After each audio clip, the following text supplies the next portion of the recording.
It's June 11th here in Seoul, and I'm Kim Dami. We begin with these stories making the headlines at this hour. Starting with the summit between the leaders of South Korea and Turkmenistan. President Yoon and his Turkmen counterpart Sardar Berdimuhamedov have agreed to broaden cooperation on major energy and infrastructure projects. The newly inked deal is believed to pave the way for $6 billion worth of contracts for Korean firms. The UN Security Council has endorsed a U.S. proposed Israel-Gaza ceasefire plan. According to the resolution, Israel has accepted the proposal and Hamas also welcomed Monday's move. It's going to be another scorching hot day here in South Korea. Daegu, where the season's first heat wave advisory was issued, will see temperatures hitting 34 degrees Celsius, with the mercury rising 32 in Seoul. South Korea and Turkmenistan are elevating their partnership to a whole new level. Now this, as the two sides penned new construction deals for Korean firms in Turkmenistan. Our top office correspondent Oh Soo-young starts us off. South Korea and Turkmenistan have agreed to boost cooperation on major energy and infrastructure projects, which are expected to rake in some $6 billion worth of contracts for Korean firms. This came on Monday as President Yoon and his Turkmen counterpart Sardar Berdimuhamedov held a bilateral summit in Ashgabat and issued a joint statement as they oversaw the signing of some 8 memorandums of understanding. 오늘 저는 베르디무하메도프 대통령님과 회담을 갖고 기존 협력을 더욱 내실화하고 협력의 지평을 미래지향적으로 확대함으로써 우리의 호혜적 동반자 관계를 더욱 심화 발전시키기로 하였습니다. Turkmenistan and South Korea see enormous potential for joint cooperation in creating a supercontinental shipping route from Asia to Europe between East and West and North and South. We confirmed our mutual interest in expanding cooperation in the energy sector. During their talks, the two leaders agreed to strengthen collaborations on large-scale construction projects, as Hyundai Engineering inked a deal with state-owned Turkmen Gas for the 4-stage desulfurization facility at the Galkanish gas field and resume operation of the Kianli polymer plant on the Caspian coast. The top-level meeting is also expected to boost Daewoo Engineering's chances of clinching orders for urea and ammonia fertilizer plants in Turkmenistan. These potential construction projects combined could generate some $6 billion worth of contracts, according to Yoon's Senior Secretary for Economic Affairs. To further boost business activities and exchanges, the two governments signed a bilateral framework to promote trade and investment in various sectors, including energy, green economy and digital technology. TIPF is an institutional mechanism for not only trade and investment but also strategic cooperation across industry and energy in response to changes in the global trading order. Turkmenistan has not yet joined the WTO, so it was not easy for our companies to access the local market. But with the conclusion of this TIPF, a stable investment environment will be created. Yoon and Berdimuhamedov also backed collaborations on developing smart cities and transport infrastructure in a separate deal, as well as agreeing to ramp up cooperation in areas like shipbuilding, ICT, healthcare, climate response and development cooperation. Their governments recently agreed to increase flight operations between the two countries from the current twice a week to 5 times a week, which would promote bilateral exchanges. During the summit, both leaders recognized the need for the complete denuclearization of North Korea for global peace and prosperity, emphasizing the importance of fulfilling international obligations under UN Security Council resolutions. As they elevated their partnership to new heights, the Turkmen leader expressed his support for President Yoon's K-Silk Road initiative, South Korea's first ever regional strategy for comprehensive cooperation with Central Asia, from procuring natural resources to increasing human exchanges and development assistance. As part of his 3-nation tour in Central Asia this week, President Yoon will also travel to Kazakhstan on Tuesday and Uzbekistan on Thursday. Oh Soo-young, Arirang News. And on the first day of President Yoon's week-long trip to Central Asia, he and First Lady Kim Gani attended a state dinner hosted by the President of Turkmenistan and his wife. Yoon's principal deputy security advisor Kim Tae-ho told reporters that the first couples had time to deepen their friendship at the dinner, made all the meaningful by the attendance of Turkmenistan's First Lady, who is rarely seen in public events. Earlier in the day, President Yoon and First Lady Kim visited the Independence Monument, which was built in 2001 to commemorate the 10th anniversary of Turkmenistan's independence. They paid their respects by laying flowers and holding a tree planting ceremony. Yoon on Tuesday will make a keynote speech at a business forum and meet with former President Gurbanguly Berdimuhamedov to hold further talks on bilateral cooperation. So hopes are high that South Korea will enhance Central Asian ties and blend its innovative capabilities with Central Asia's economic potential. Let's discuss more about President Yoon's state visit there. We're joined by Professor Min Jung. Welcome back, Professor Min. Good morning.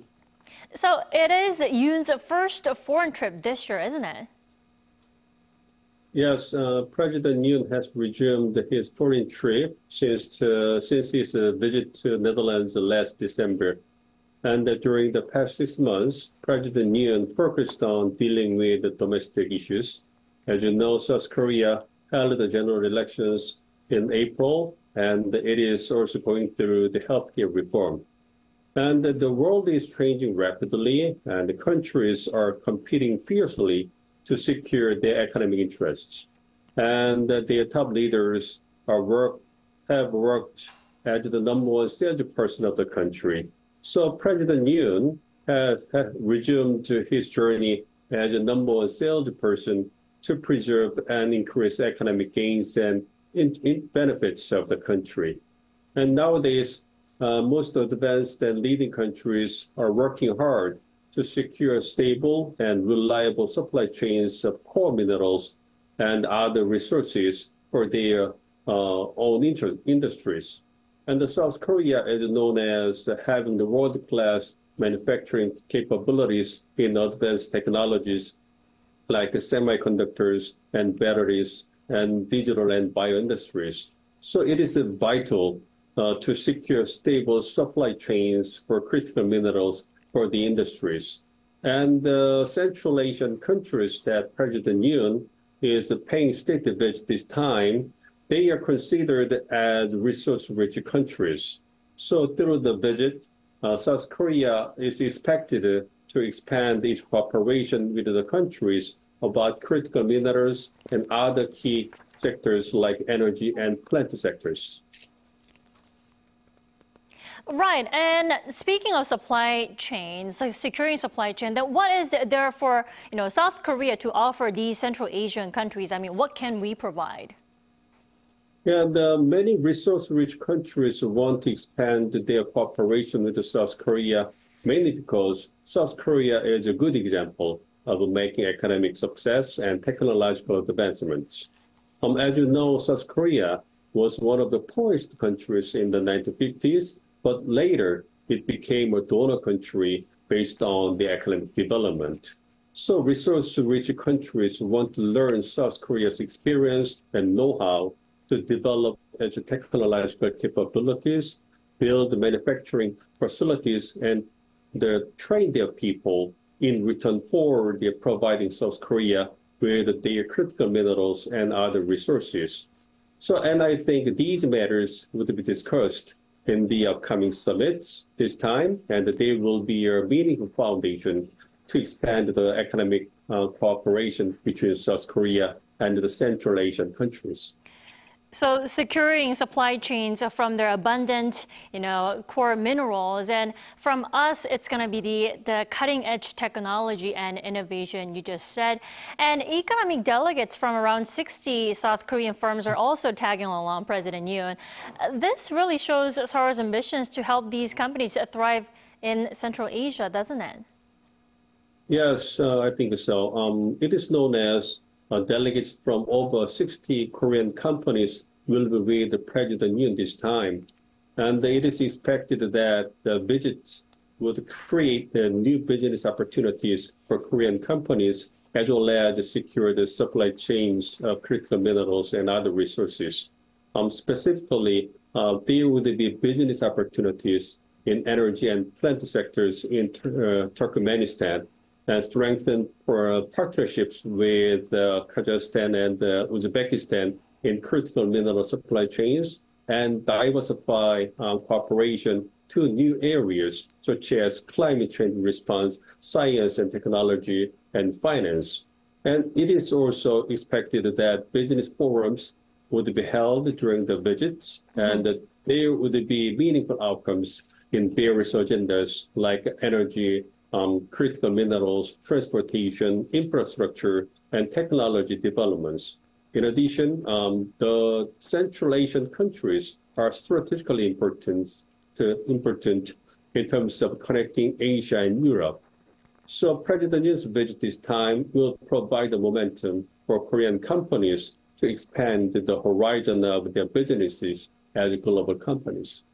Definitely, and in a nutshell, his overseas trip will be, all about this new initiative for the region. It's so-called K-SIC Silk Road Initiative. Professor Min, I have to ask you, why Silk Road?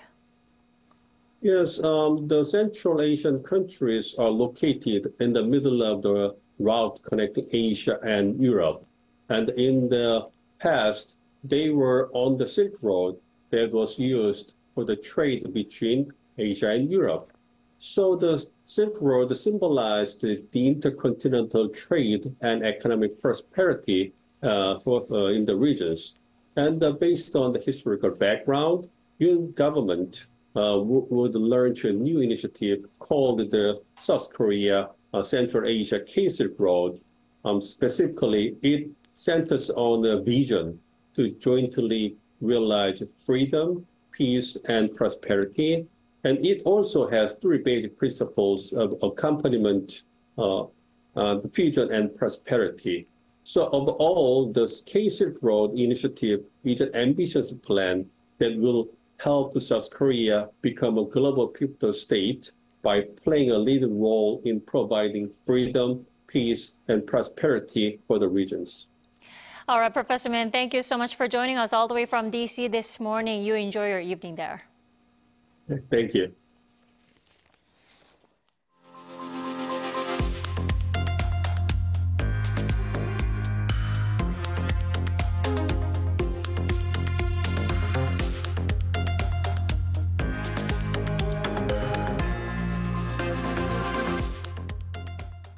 The UN Security Council on Monday backed a resolution supporting a U.S. proposal for a ceasefire over in Gaza, which the Palestinian military group Hamas has welcomed. Lee Seung-jae has more.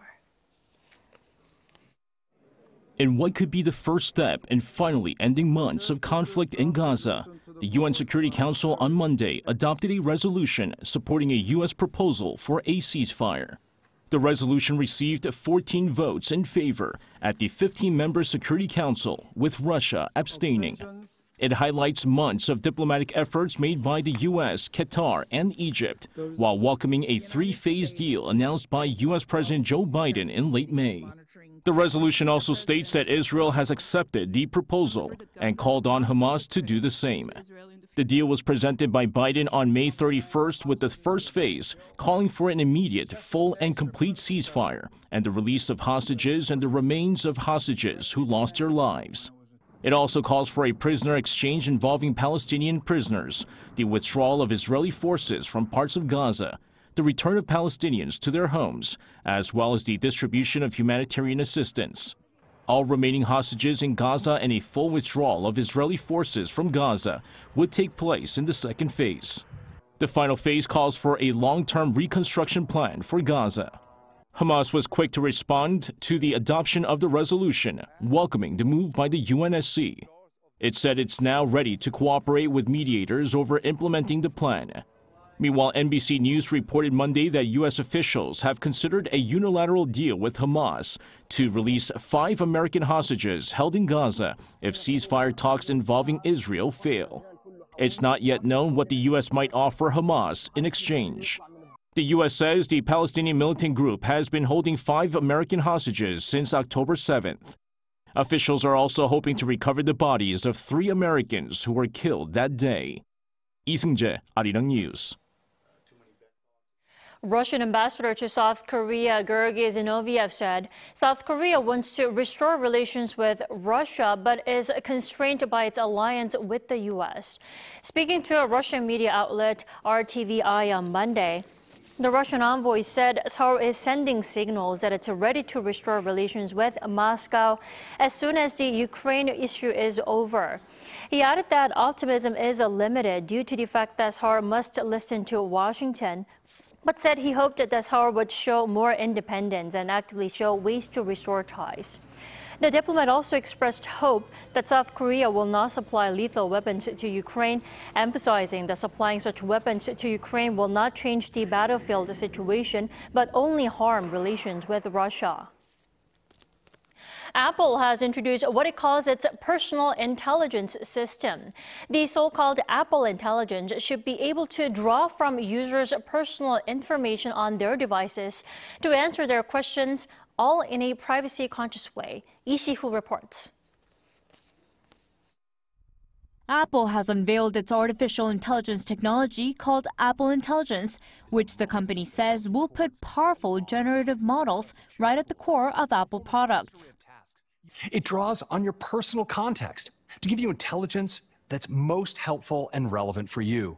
It protects your privacy at every step, and it is deeply integrated into our platforms and throughout the apps you rely on to communicate, work, and express yourself. The AI will be integrated into Apple's operating systems used in its products, namely the iPhone, iPad, and MacBook. Apple says the new functions will help users in their everyday tasks in writing and communication, as well as in image and emoji creation.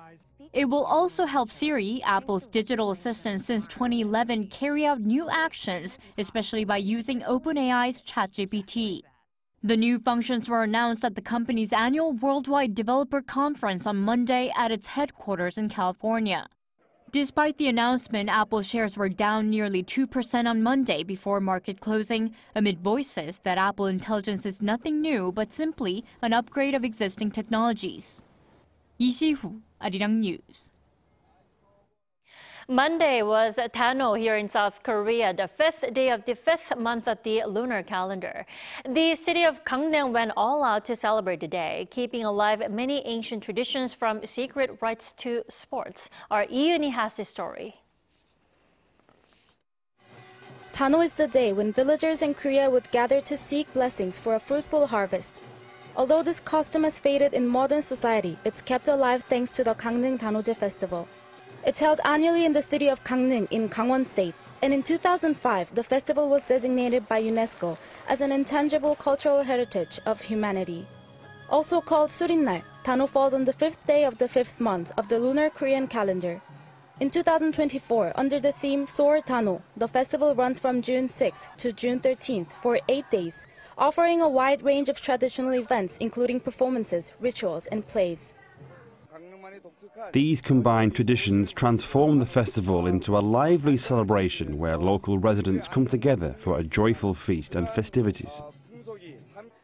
One of the festival's most renowned traditions is the kut, or shamanic rituals. It's interesting to see different performances every hour that align with its designated theme. Around 20 rituals are performed, including ones honoring the guardian deities of Gangneung. Each prayer offers a distinct purpose, ranging from blessings for a bountiful harvest to ensuring the health of loved ones. Alongside the diverse programs, there is also the largest market in the country. The Korean term nanjang, meaning place of chaos, is used to describe the marketplace, where not only food and goods are sold, but folk costumes can be enjoyed, such as traditional performances or plays like the swings. Another tradition enjoyed at the festival is shirum, or traditional Korean wrestling, which is a significant part of Korean culture. The Gangneung Danoje Festival this year is full of experiential events for visitors to enjoy. With 64 events to explore, the festival offers a chance to experience the essence of Korean traditional culture. Yoon, Arirang News, Gangneung.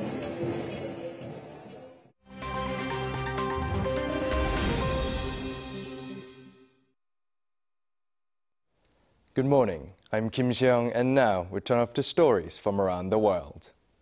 We begin today in Malawi, where an aircraft carrying the country's Vice President, Saulos Chilima, and 9 others has gone missing.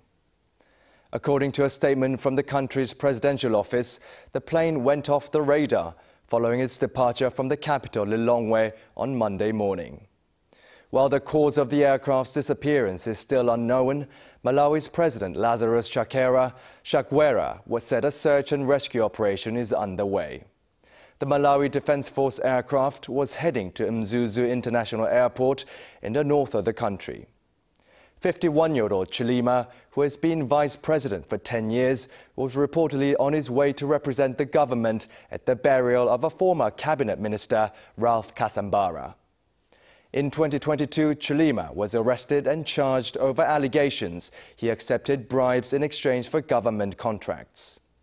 The charges were dropped last month, however, without a clear explanation. Russia's Foreign Minister Sergei Lavrov welcomed the foreign ministers of BRICS member countries on Monday for a 2-day meeting in the Russian city of Nizhny Novgorod. The meeting is the first since the newest members, Egypt, Ethiopia, Iran, Saudi Arabia, and the United Arab Emirates, joined the cooperation platform for the world's largest emerging economies. Top diplomats from those countries joined counterparts from Brazil, China, India, Russia, and South Africa to discuss strategic partnerships. Among the topics on the agenda is the development of a platform for settlements in national currencies for mutual trade. The summit comes ahead of a major BRICS leaders summit set for October in the Russian city of Kazan. Russia holds the BRICS chairmanship for 2024. The bloc currently represents over a quarter of the world's GDP. The Colombian Navy has seized almost 5 tons of cocaine after intercepting 2 boats in a high seas operation. In a joint operation by the Navy and the Air Force, the Colombian Armed Forces chased after 2 boats sailing off the Pacific coast near the border with Ecuador. The first boat to be apprehended was carrying some 2.7 tons of cocaine. The crew had opened the ballast valves of their boat to let the water in, but Colombian authorities managed to move the packaged narcotics before the boat sank. Hours later, a second boat carrying over 2.2 tons of cocaine was also apprehended. Italian tennis player Jannik Sinner was ranked on Monday as ATP World #1 for the first time. He's the first Italian national to top the ranking system since its introduction 51 years ago. 22-year-old Sinner began this year's ranked at #4, but won his first major title at the Australian Open and a Masters 1000 title in Miami to climb to the top. Spaniard Carlos Alcaraz, who beat Sinner at last week's French Open semi-finals and won the competition, holds second place, while Novak Djokovic is ranked 3rd.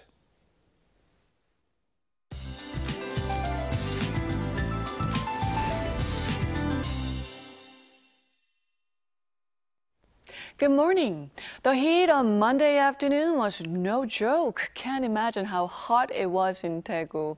So it comes as no surprise that the season's first heat advisory was issued in Gyeongsang-do provinces and Daegu yesterday, while Gangneung had the season's first tropical night with overnight temperatures not going down below 25 degrees Celsius. Well, this came 18 days earlier than last year.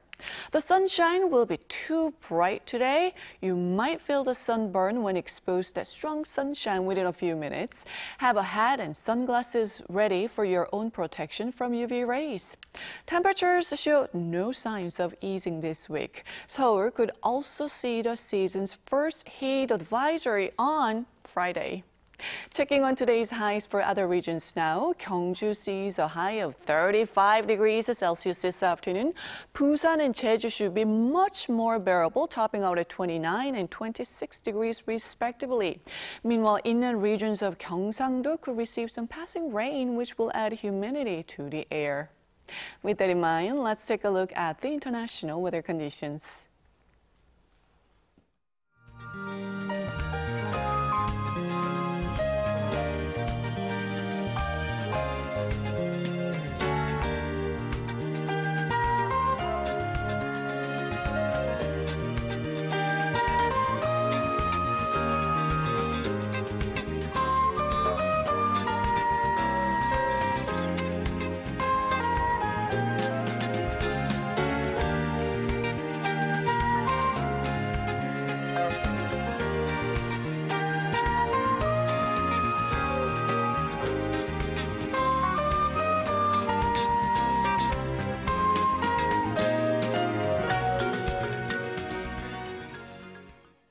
We thank you for watching New Day at Arirang. We'll be back tomorrow at the same time, 9 a.m. Korea time.